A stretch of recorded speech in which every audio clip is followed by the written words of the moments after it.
Excellent. So welcome to 11 ways to help chapters avoid or handle a crisis. We decided to have our last webinar of this beautiful year of 22 on this particular topic, a large part because we know you all are in planning mode and or in trying to look ahead to 2023. And it's worth us to give a pause and say, well, what are the kinds of things that are giving our chapters a stumble, and how do we in 2023 support them? So that's where we came up. That's what the genesis of this conversation is.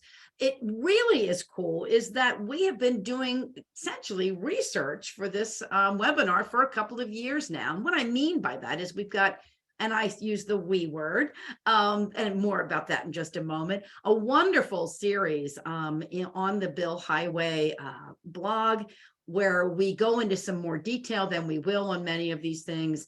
When we wrap all of this up and go ahead and send you all the materials from this webinar, we will include those links in there too. So who is this we? Many of you know that this we is this wonderful partnership of Bill Highway and Mariner, celebrating 5 years working together to create a community for all of you. Yes, we are suppliers or vendors or supporters to the CRP community, but more importantly, we are your greatest fans. Bill Highway, of course, is all about tech solutions. It's really about chapter management. It's really about dealing with financial matters in a way, and data in a way that helps keep your chapters out of crisis. Mariner is all about relationships, and we really want to build resilient components and really help you out with your volunteers. But as I said, our purpose is to help you build the community and to connect folks near and far. So we've got quite a few folks here that we're connecting today. And so I'm going to invite you to not let this be about Bill Highway and Mariner, but let it be about you. And so I'm going to do that with a couple of polls real quickly here at the start, but I'm also going to invite you to continue coming into the chat and tell us where you're coming in from and your favorite Thanksgiving side dish. Part of what we want to do is, we might want to potluck Thanksgiving. No, part of what we want to do is celebrate those of you who are the supporters, the raving fans of the chapter's volunteers and the chapter execs. And so go ahead and let's celebrate each other, but let's also learn about each other. Let's see who's in the room. I'm going to ask you a couple of questions, mostly so that as we're talking, we can recognize that we come from different organizations with different relationship patterns with our chapters. And that means that any advice or counsel or recommendations or idea swapping needs to be taken in the context of understanding that some transcends the relationship or authority, but some, on the other hand, does not. So the first question is this relationship, and excuse me, you are jumping right in on it. Separately incorporated charter, separately incorporated affiliates, which means they're really kind of, at an arm's length, maybe. Wholly owned subsidiaries, which means that there's not, there's a gray line at best between them. And then, of course, there's other opportunities. We see someone coming in here, are a legal internal component. Yes, love that. Dandy Joe's, thank you. And yes, Kelly, mashed potatoes with that green bean casserole and a side dish of stuffing with the brownie on the side. Beautiful. Jill Murphy, it is great to see your name pop up. Folks, I just to tell you, Jill has helped us out so many times, and I don't think I've seen her name. She must have been pretty busy the last couple of times. Maybe I missed it, Jill, but delighted to see you with your spuds and gravy there. Excellent. Looks like I got most of the folks in right now. Let me show you that this is great because we got representation across the board. And yes, Eva, absolutely combination of all the above. And I love that, actually, Eva. I love when an association says, how do we create flexibility in our system? I know it can be a nightmare for the staff, but it does create flexibility for members. And ultimately, we are member-based, member-oriented. Got to keep those members to the center. Okay, all around. This is great. So let me go ahead and get our next question up here. this question, because even whatever your relationship is, sometimes there's a little bit of a flux in this. So I want to find out from you, how much authority do you have your chapters?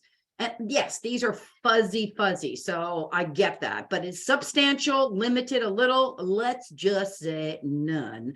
And the reason why I ask this thing is because some of the things we're going to talk about, it works better if you have some more substantial authority. Not that I think that having the hammer is ever a great idea. I'm sorry, I'm just going to say that out loud.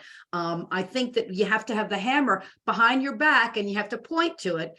And so even if you have full authority over your chapters, I'm not going to suggest that you come out saying that, but it does help you approach the messaging differently. Yes, so Carrie was saying that separately incorporated, including as a parent organization, you have more control. Yes, I think it's awesome when we have control, because it really allows us to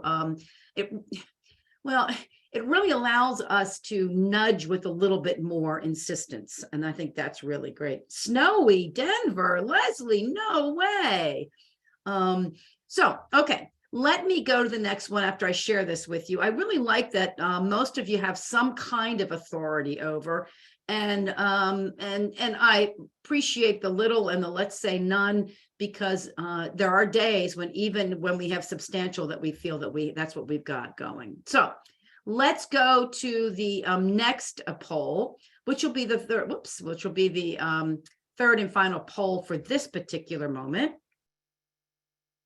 And I want to get a sense from you of what is your, and this is going to be a long list, so make sure you scroll on that bar.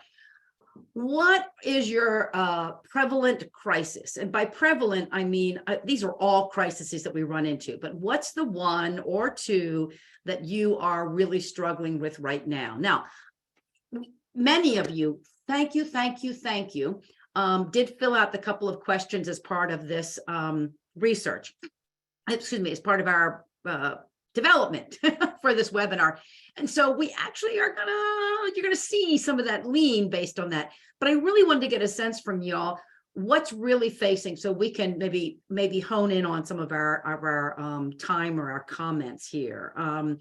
So we've got quite a few coming in. Wouldn't it be great when the day comes where I could put none on this list and y'all, most of you would hit none?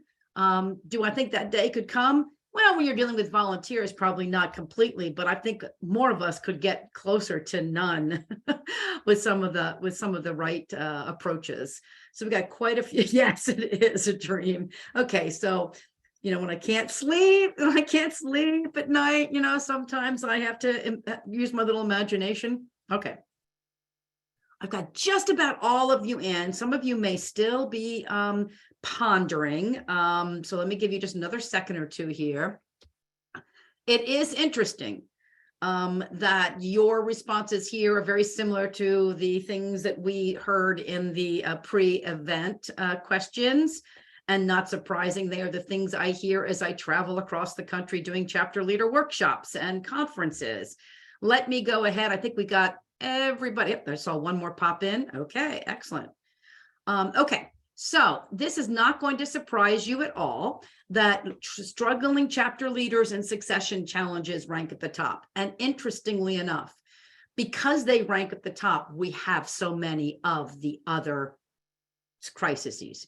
This is a crisis we absolutely must come to grips with, and we absolutely must address. And we're going to talk a little bit more about that today. The volunteer model has absolutely changed. We need to change our systems and our programs and our support network in order to meet that change that is there. So, but we do have a couple people with some legal risks, some folks from compliance issues, some folks with financial mismanagement. I am delighted to see cybersecurity, data privacy so low on the list. And of course, natural disaster, we put that on there because it is certainly a prevalent crisis, and particularly nowadays, there's more and more of that. But I did come to mind with the fact that with the pandemic, we're finally getting to a place I feel like we're in one of our next normals, and it isn't as difficult. But Yes, Tandy Jo, I'm working with a healthcare association, and what you said is amen plus one. It is such an issue for all of us, and so that's why we must address the volunteer burnout situation, right? So what I wanted to do was to acknowledge what these common crises are by really quickly going through a little bit about each one of these. But we don't want this to be a let's define what a crisis is. We really want this conversation to be about, well, how do we get around this, or how do we deal with this? But the 11 common crises that we see consistently is financial mismanagement. And this is everything that is small by just spending some of the dollars maybe a little incorrectly, or getting some of the accounting stuff wrong. But it can also move into number 2, which is financial fraud. And so in both of these cases, we're going to be talking about some training, some policies and procedures. But I feel like a large part of this is what are the systems that we're doing. These are two of, notwithstanding the conversation around the volunteers, these are two which are two of the most common crises that we see in chapters. And the reason being is that most chapter leaders have the least amount of skill set in this idea of understanding how to use finances in a not-for-profit organization. It's just not something they learned in high school or college, and it is something that we need to help them with. But they get into this place in a large part because they are so busy, and coupled with not understanding and being so busy, it is easy for them to make decisions on the fly that have ramifications. The compliance issues we're talking about here, there are compliance issues with you, of course, absolutely. Absolutely. I just saw the chat. I'm not sure who posted. Oh, Tandy did. Excellent. You've experienced chapter president of Scotland. Yes, before they became internal components. So Tandy Jo, we probably want to maybe tap you on the shoulder for some more input on that, because that is one of the greatest solutions that is at hand. It used to be something that we could not get around to, but we can get around to now with technology and the changes that have come. So I'm glad to see that you can be potentially a resource for others. The compliance issues we're talking about is the compliance issues around missing out on important requirements related to IRS, related to related to the IRS, to what they need to do to keep themselves legally afloat, as well as compliance issues in terms of, are they reporting appropriately to you so that you know what is going on and how it is going on? And again, this is going to be about making sure that you make it as easy as possible for chapter leaders to be reminded about the things that they have to do, and as easy as possible for you to be able to look over their shoulder. One of the things I mentioned about in a previous program here was one of the cool things when we were working with PRSA Maryland chapter. PRSA had a portal for us to upload all of our important critical legal documents, including our 990, including our bylaws, including our state registration pages. The neat thing is, by putting it there, even if the board changed or chapter changed, there was one repository for that, and allowed them to be able to help chapters that were missing those documents. So how can we, with the compliance issues, how can we make it as easy as possible, which of course bleeds in to the legal risk and liabilities. Again, your leaders don't know anything about these. Your folks are they're not by nature attorneys or CFOs or CLOs. So it's really, really important that we support them with timely reminders. So the portal that PRSA used was, at the time, they built it. It was just a portal that they had that was linked to their website, their URL.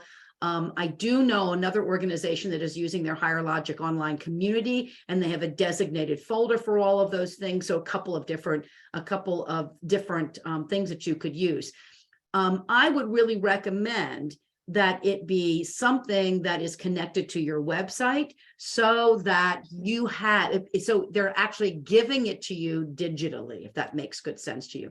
And the interesting thing about that is that we had logins as chapter leaders to get to just those documents. So as the admin, I was able to make sure they had the most up to date. I was able to make sure that it had been actually logged in. And then my chapter leaders could also see that. Cybersecurity and data privacy are two issues that we see consistently plague. This is everything from, and believe you, those scammers are getting better and better, everything from the scams, right, to misuse of data, specifically mailing lists and not being in compliance with GDPR. These are just technical issues, as well as just issues facing the common person on the street. So we have to do consistent reminders, and the degree to which we can be their holder of privacy or be their host for their website, we can really support these groups so much more in terms of how do we help them avoid some of the pitfalls. I'm going to talk about a couple more things there as well. Website disasters. Oh man, I tell you that more and more, the biggest website disaster I see is a website that's never updated, right? And is clunky to get all. But there are some cases, we had a couple of cases where chapters have lost their domain because they didn't keep it registered. A couple of cases where they had somebody take over their website. So again, this is about, can you host or provide the website? Can you do a website audit to help them understand? Natural disasters is something that is going to increasingly be in front of us. The pandemic showed us that. I want to shout out to NAOP, who did a really cool revenue support grant program coming out of COVID. Talk about that a little bit more, but this idea of how can you create a sling, if you will, or a web that supports through financial help, and sometimes just maybe roll up the sleeves help for your folks. We are going to talk about these two things in just a moment, because as I have said, and they are the last two on the point here, along with this idea of how are you outsourcing and hiring issues, that one actually can support the other twos if done right. So I really want us to think about this idea of how do we help this third column get as strong and robust as possible, so that we can be prepared and we can just be able to get beyond any of the other 8 elements that are on this list. I love that. We've got several people are talking about how do you share these documents. This is a great conversation in here. Oh, let me remind you all that we always share the chat afterwards. There's some good links in here, but I love this open water. I mean, I really think that open water, and I'm not trying to sell it, but open water, that concept, we can do so many things. We can do our chapter dashboard stuff. We can do our document submission. We can run our awards programs. Really, really good. And then Carrie mentions that they have Microsoft accounts and Teams, which I think is another really good one. Jill, I can also give you a connection to someone at NIGP. We're using open water for their dashboard. Okay. Let's look at, let's walk into how can we actually navigate this with our chapters. So I want to start with another poll. And this particular poll is, I want to find out from you, what do you have in your toolkit already? So I've got the poll up there. What I'm asking is, do you have a chapter conflict of interest? Do you have non-compliance policies and procedures? Do you have an affiliation agreement? Now, notice the two differences, so pay attention, reviewed annually or just standing.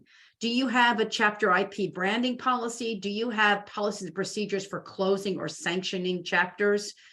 So just getting a sense of this, these are some common tools that we recommend that associations have, which kind of frames some of the relationship, right, that you've got it. And the reason why I mention the conflict of interest policy is that's part of how are you making sure your volunteers are working as appropriately as they should. The non-compliance policy procedures is helping chapters understand where they are or not in compliance and how do they get back to compliance. How do we alert them that they're not with compliance? Affiliation agreements are actually the codification of the relationship. Chapter IP and branding policy sometimes can be rolled into the affiliation agreement. I like to suggest folks that it be an add-on, because then that puts it up front and up front and keeps it allows you to update it as frequently as you need to. And then policy procedures for closing or sanctioning. I probably should have said sanctioning or closing, but I hate to use the word sanctioning with chapters, but sometimes we really do need to if they are out of compliance, right? So I've got most of you participating. If you don't, we didn't put a none or other on here. So go ahead if you have other things that you think are relevant or examples of them, go ahead and throw them in to chat. Now I'm going to ask for one more thing, and this may be tough, but if you have samples of any of these that you feel would be useful to share, go ahead and share those. You should be able to, let me make sure I do this. You may not be able to share them here, but you could, so I'm looking, sometimes you can, excuse me while I ponder over here. Can I? Yes. You can share it right in chat, and or you could send it to me or to Sarah. All right. I think all the popcorn is completed. Here are the results. So I want to applaud the 11 who said affiliation agreement reviewed annually. I want to applaud you. Round of applause, everybody. An affiliation agreement that is standing sounds like it would be less work, but it also makes it less effective. Bottom line. Affiliation agreement, when done right, is not a long and lengthy document, but it is a handshake between you and your chapters.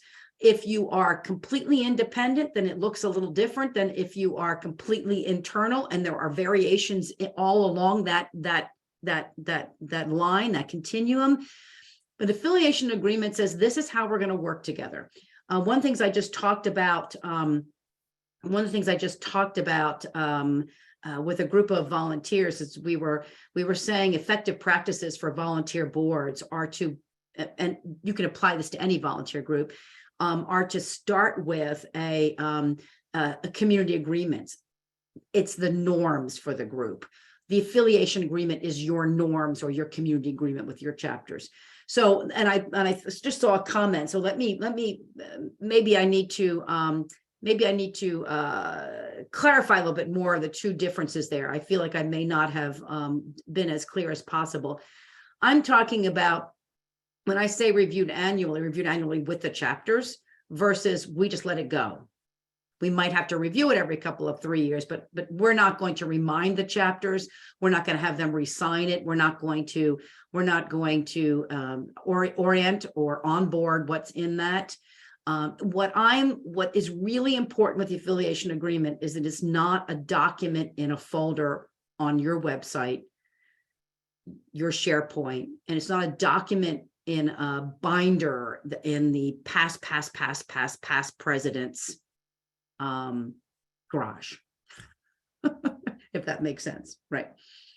Yes, Alexa, that is exactly what I am talking about. I'm just telling you that goes a long way to us having at our fingertips an opportunity to bring folks back into the fold, if you will, to remind them that if you're a chapter, this is the sandbox we're in and how we're going to play.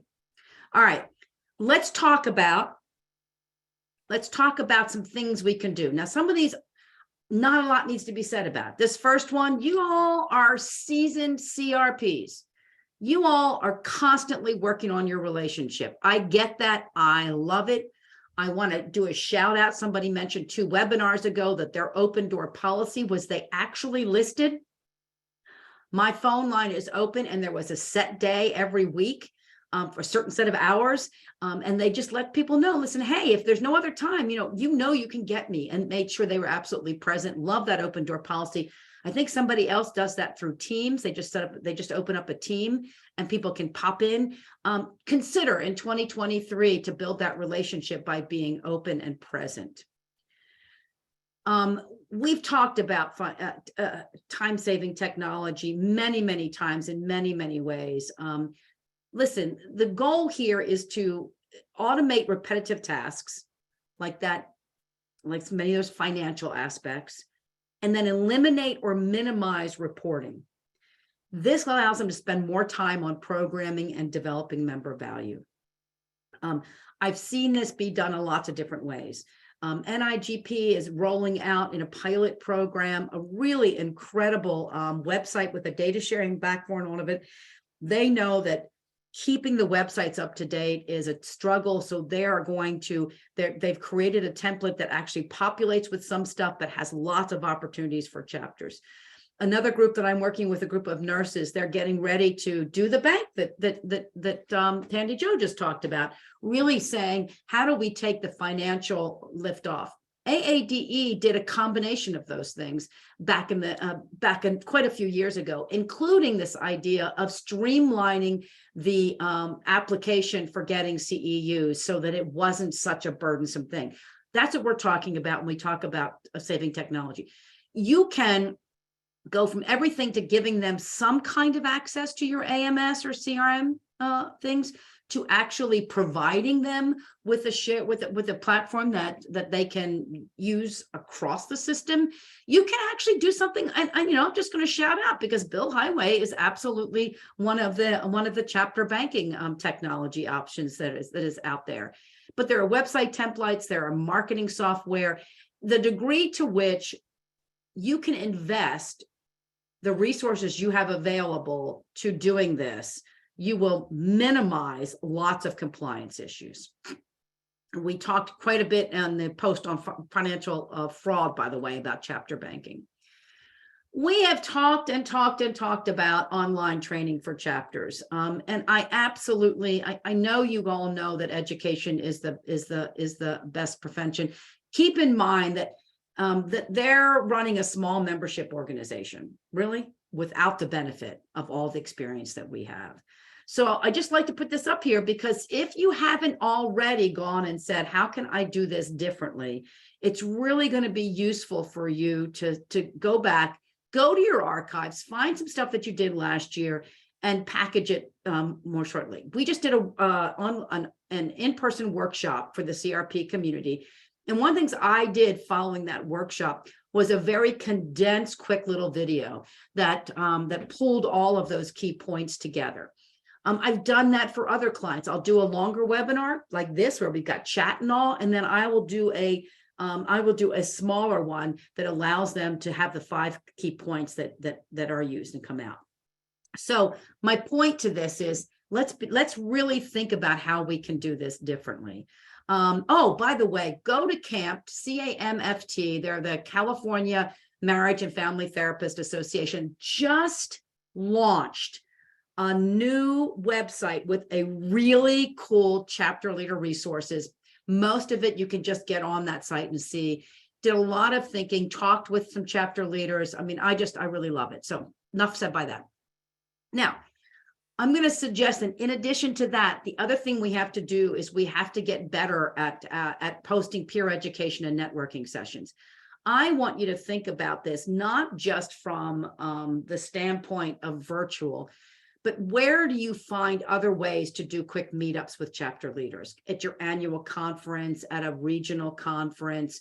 I'm just going to suggest that you really say to yourself, how can I create more connection points between chapter leaders?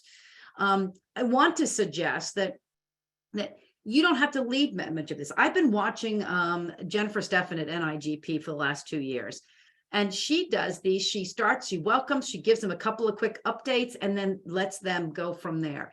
It's not as huge a lift. She gets lots of notes out of it, and it really helps her sort of take a look at this. Now, one of the things that we've done with Camped is we've done a couple of, when they do their big virtual conference for their chapter leaders, we do 2 small meetups afterwards. We did the same thing with NIGP. I want you to think about how in the world can we change this up to get folks talking to each other. The most amazing thing I've heard, and I just came back from a chapter leader, a fabulous time that we just had. And the thing I heard over and over again was, I didn't know that you had that same problem. And I know we can send them emails, and I know we can do webinars for them, but they got discovered in and of themselves. So out of curiosity, here I am telling you how to create learning opportunities. I'm curious as to how you like to do learning. So talk to me real quickly here. If we were going to do some stuff for CRPs in 2023, how would you like to be able to connect? Virtual webinars, virtual workshops. Now, what's the difference between a webinar and a workshop? A webinar is an hour, right? Like here. A workshop is, like, we've done several workshops where we do like a 2-hour, or we do a couple of 1 hours in a row. In-person workshop. Oh my gosh, we had so much fun in Chicago and DC last month, a full day conference. And then maybe it's really about posts and white papers and videos. And how about idea swaps, peer-to-peer sharing? That's one of those concepts I've been thinking about for quite a while. Can we institute kind of like a first Tuesday of the month morning coffee or something? Anyway, yes, Carrie, love seeing you.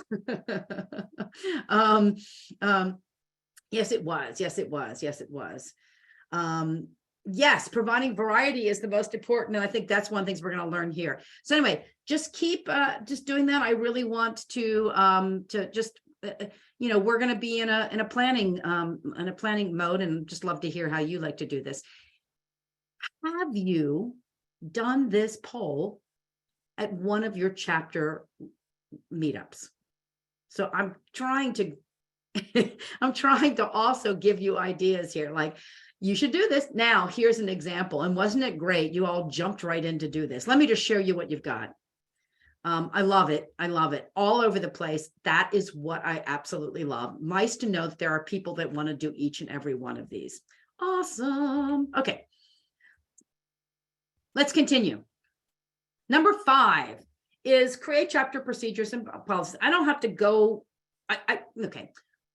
We put this here largely because we know that this is important, and we also know that some of you have already done it, and why should you reinvent the wheel? So this is actually my way of saying, if you've got a policy or procedure, particularly around those 4 elements, because those are the 4 that we don't have very many of: cybersecurity, financial controls, data privacy, conflict of interest. But if you have any policies or procedures that you're talking about, we'd love to hear from those.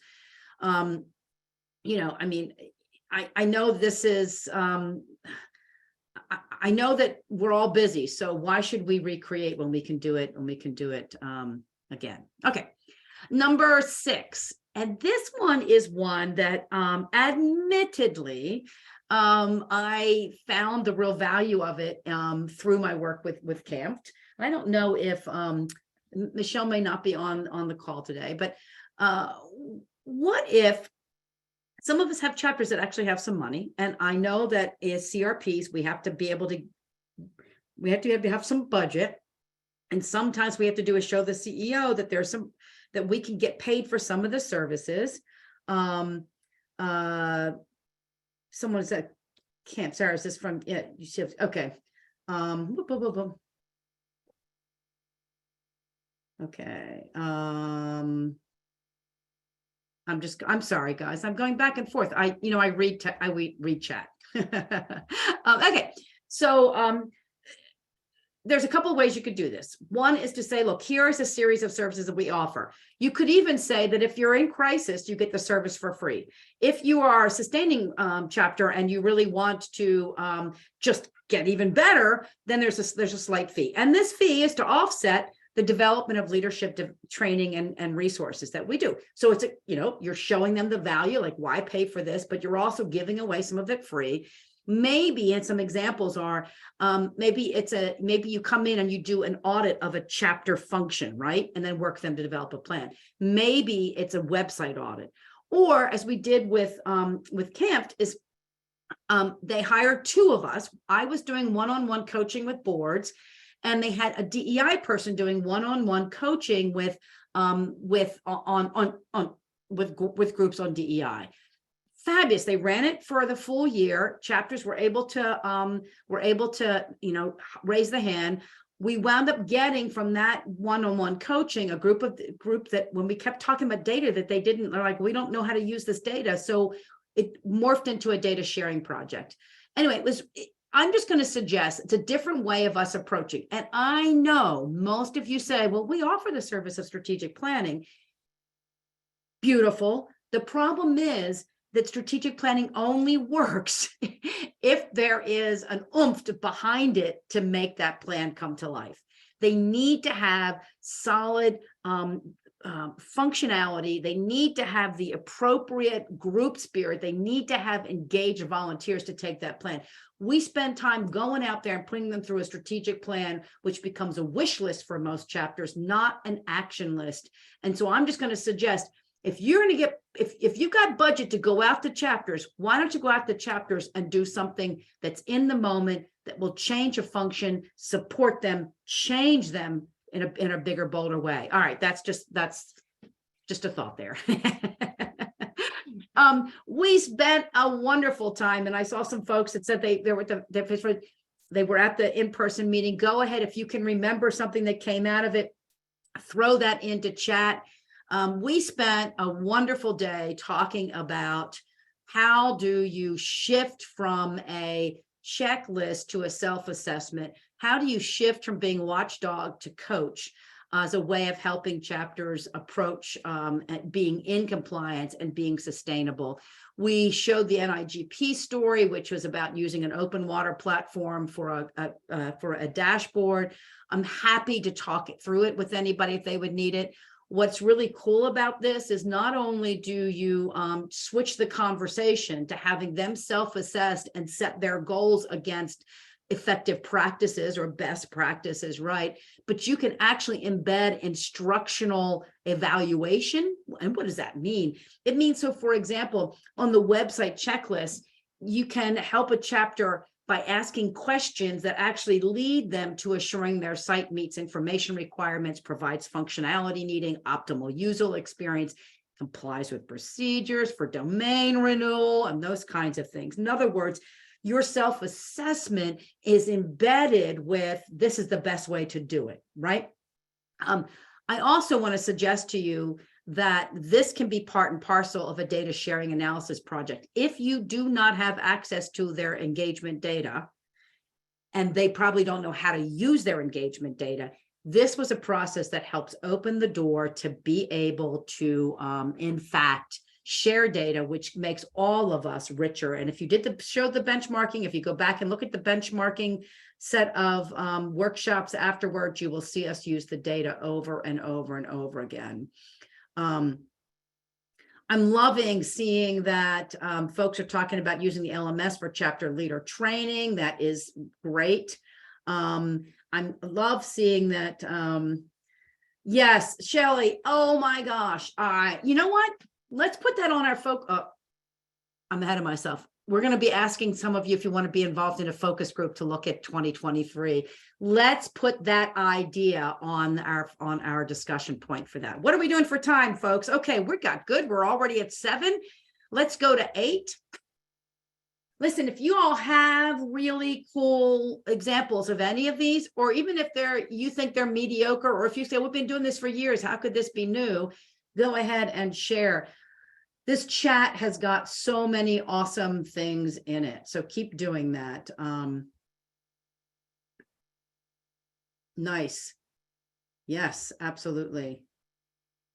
Yes, so you're employing the regional VP. So then my question is, do the regional VPs, how do you train them to make sure they are doing an assessment that makes a difference for their chapters? So just go ahead and share a little bit about that as well. I mean, one of the things that we have found is, well, with NIGP, we put the ambassadors through the same training with the chapters. Why?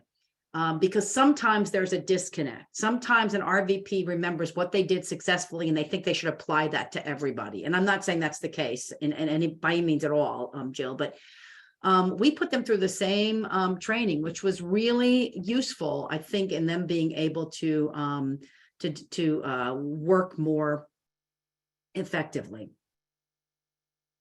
Yes, Carrie, you do want to spice that up a little bit in order to get people to focus on that. All right, let me put my attention to the slide in front of us right now. Provide a budget match to chapters. I picked this up so many years ago from the CPA, from the certified financial planners. That at the time, the CRP, who's a brilliant CRP, has moved on to some other really cool things, had gone and said, you know, if you want the chapters to do certain things, we ought to create the budget match around that. So what they were saying was, we want them to do a certain policy initiative or a certain publicity initiative. So he went to each of those departments and he said, I want you to put in your budget grants for chapters, and they did. So he found the option to be able to support specific priorities at the chapter level. Another organization in the real estate market that did this, they do a matching fund. Like, you can get this to do something, but you got to come and match it. And I've seen that matching, like, let's say you need $8,000 to do this. We're going to give you, some organizations say we're going to give you 4,000, or they set it up so that we'll give you up to X percentage of of what you need, and you're going to put the rest of it in. It really creates some sort of skin in the game. I know that PMI does some of this. I know that as I mentioned, the financial planners do it. I know, I'm pretty sure NAIOP does it. Quite a few folks actually do something like this. If you haven't already considered it and you're in the mode of budget right now, go to your other departments and say, what are your goals? Did you know that chapters could support the goal? In order for them to support the goal, what can you give me to give them? By the way, could we make that in the form of a grant? So you're not saying give money to the chapters. You're saying, what's your goal? Then you, as the expert on CRPs, can say, did you know chapters can help you meet that goal in this way? That person says, cool. How does that happen? This is what is needed. You are building two things, right? You're building a way of supporting the chapters from someone else's budget, someone else's pocket, but also, as importantly, you are elevating the potential role for chapters in your organization by tying them to the many goals and priorities of the organization. So, the second point here, second checkmark point is, it's also part of building that trust, which goes back to the very first suggestion we said, which is build the relationship. And so every time you give chapters something that is meaningful and supports their sustainability and growth, you're putting money in the trust bank. When you put money in the trust bank, if something happens, you can weather a withdrawal from that trust. No money in the trust bank, you can't weather any bumps. All right, Jill's put a bit in there. She provides them a form. So I love it, Jill. So you're really supporting them in understanding what questions to ask, and you're also giving them some forms so that you get a report back. Thank you for filling that in. Appreciate it. It's a lot of words to type, but remember, the chat is shared. So being able to have your voices through the chat is going to be really useful. Number 9, distribute how-to resources. So this is obviously not going to be necessarily a surprise item to be on here, but a couple of things that I really want to highlight. Number one is don't try to do everything. Okay. What I want you to do is, you now know, right? You know what the real crisis burn points are. I want you to think about doing the resources or the tools specifically for those burn points. Why? Because if it's a hot button point for your chapters, they're more likely to grab that resource when you offer it and consider it. If it's not something that's on their horizon right now, then it's just something that goes into your file. It goes into on your portal and it gets lost. So I want this to be as tangible or in the moment use as possible. But also don't waste time on stuff that is not high risk. And so high risk or not associated with a priority for your organization. So make sure that you're weighing what you're going to do and how you're going to do it. This is not the more toolkits and checklists is the better. This is the right tools and checklists. Secondly, I really want you to, where you can, do two things that are really important. Chapters trust other chapters before they trust you. Bottom line, it doesn't really matter how we want to talk this. Chapters trust their peers. They trust you secondly. There could be some variations on that, but you understand what I'm saying. So highlight examples from chapters. Something I love that I believe it was CAI. If I'm wrong, somebody correct me. They were helping. This is back when we were talking about bright spots.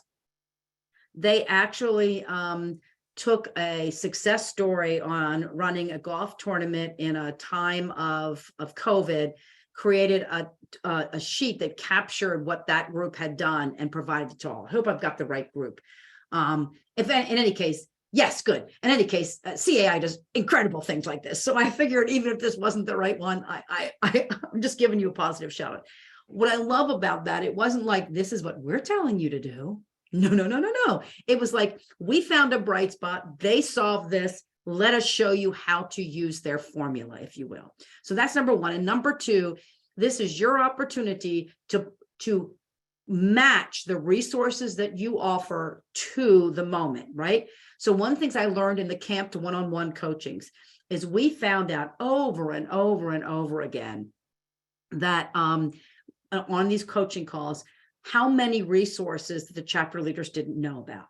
And one of the things that I was talking with Michelle about, and I'm sure she doesn't mind me sharing this because she and I were like, wow, is that you can give lots of resources, and I do like their chapter playbook. You can give lots of resources, but those resources get buried, and then all of a sudden I'm in a moment and I don't know where to look, and I'm in a moment and I'm also juggling my day job and I'm juggling my family and I don't have time to go looking. So we need to match things so that we can get them in the hands of people at the moment of need. Your tip sheets on a specific crisis point that you can, when you see a chapter headed into a crisis or experiencing a crisis, you send it and it cross matches to your resources available. And here's the bonus, relates to or affirms their minimum requirements or legal requirements. In other words, all the training in the world before something happens is not nearly as effective as what do I do now? And that's what I'm suggesting is your how-to resources are answering the question, don't think of these as they're going to keep people out of trouble. Think of these largely as in the moment, okay? One of the things I want to mention is that if there is a pain point that people are dealing with, you don't have to have the answers. You do understand that you can get a little task force or a little work group together to engage leaders in developing it. The best example I have of this was getting Next Gen involved, and they didn't go to chapter leaders. They actually went to their Next Gen committee. They had their community, and they asked for a group of people to come together to talk about how they could create a resource for chapters. So you don't have to do it. You have to be the facilitator. Number 10, this is kind of a fun one. We've actually heard some people do this. Go ahead and find some local professional services. You don't have to do everything for your chapters. You just have to be the go-to for information. You have to be the ultimate networker, the ultimate connector. So what you might do is, hey, pick up the phone, talk to a couple of the AMCs out there. We're a small AMC, so I'm not looking for business, but I'm talking about some of the Smith Bucklands or the association headquarters, those kinds of folks who have offices in many places. Ask them, what kinds of association management services do they offer? One up for small chapters. One of the things we're doing with another client is we're actually putting together an RFP for a pilot project where they're going to hire an AMC to handle a number of the chapters and to see if there is, kind of a one-stop shop for the organization. So I'm just going to suggest that going out there, when you have a little bit of time, call up, talk to some folks, post it on the association management collaborate discussion. If any of you have any of these local folks, go ahead and connect. And don't forget to connect your chapter to chapters of associations that could be supported. Don't forget, if you are a chapter, you can connect them to the CPA local chapter in the area. If you're meeting planners, connect them to the local Meeting Planners International chapter. If you are a if there's a legal, connect them to the local local legal chapter. Put chapters together because they can ultimately benefit each other. And number 11, address the volunteer drain. All right. I'm going to suggest that the main way that we're going to address the volunteer drain is all the things we've talked about. Give them more support, let them feel like they're not in it alone, alleviate the burden. But at the end of the day, the root of the problem is they don't have enough people. And in order for us to get enough people, we have to help them rethink the volunteer model at the local level. We have to get them to stop thinking about committees of one and start thinking about work teams, micro, ad hoc, and episodic. Now, we can't just talk to them about it. We have to actually sit with them, hold their hand, and help them, absolutely help them work this through their system. I've done that with the chapters here that we've managed. I've seen other CRPs do that with their chapters, and it works. We can't just simply talk to them about the virtue of micro-volunteering. Why is this important? Because folks that are busy with kids and they're busy with their job and they're coming out of COVID and all these other things, don't have the energy to commit to long-term. Most chapters need a core group of people who are willing to get the job done. They do not need a formal board. The larger you get, the more formal your board has to be, but then the likelihood of having a pipeline is there.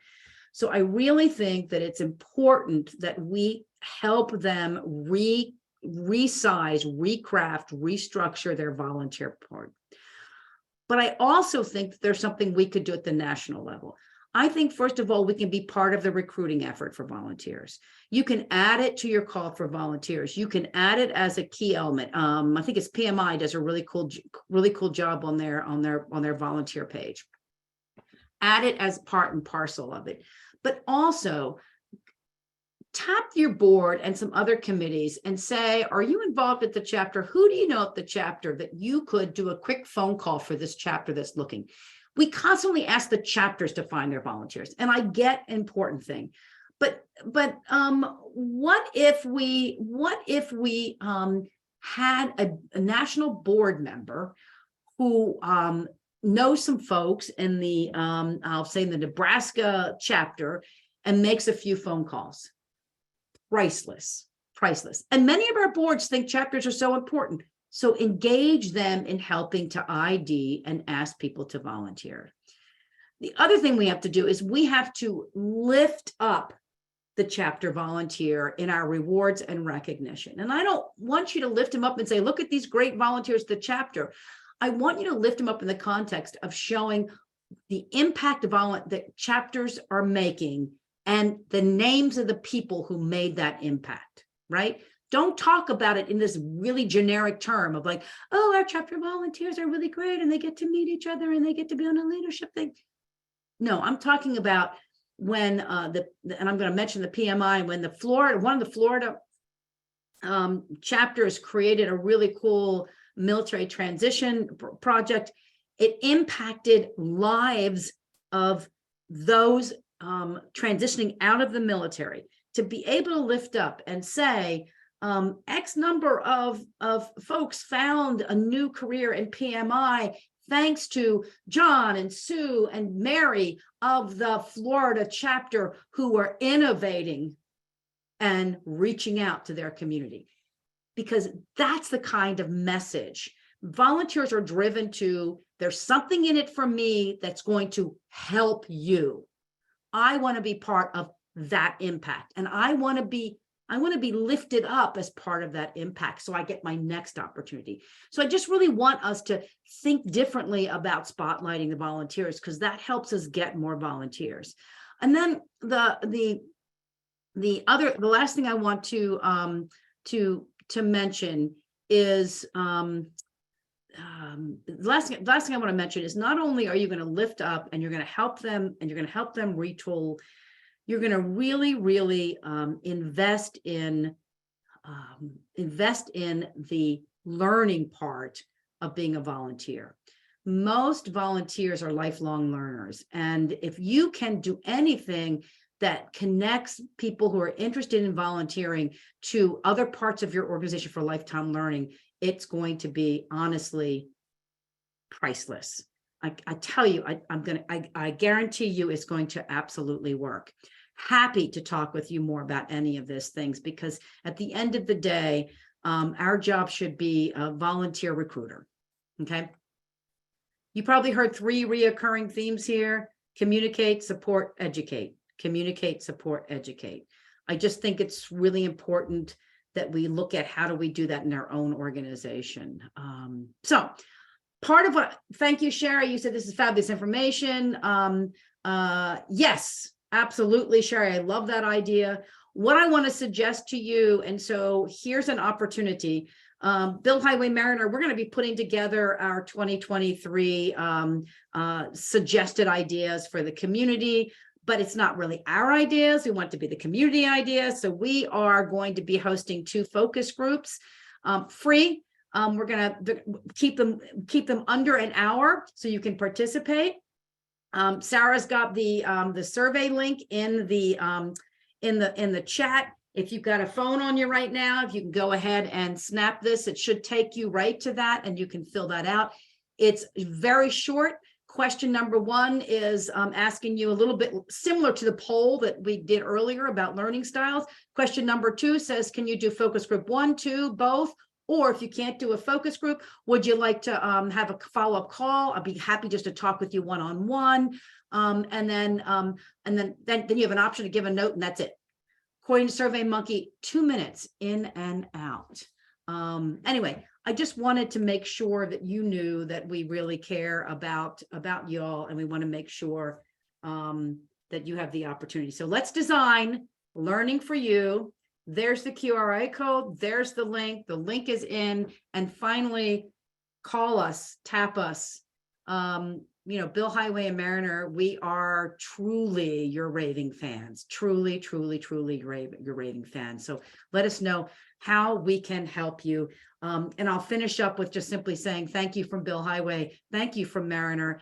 You will get all of this in a follow-up mail. Thanks to the wonderful work of Bill Highway, you will get all of this back in a wonderful mail. You can contact me. Please feel free to contact me with any questions. This is our closing webinar for the year. It has been a fabulous run. Help us in December check how we're going to make a fabulous run in 2023. Love you all, honestly. Go have a great holiday, whether it's Brussels sprouts, green beans, casserole, or that brownie on the side. Enjoy the holidays ahead. We'll see you in 2023.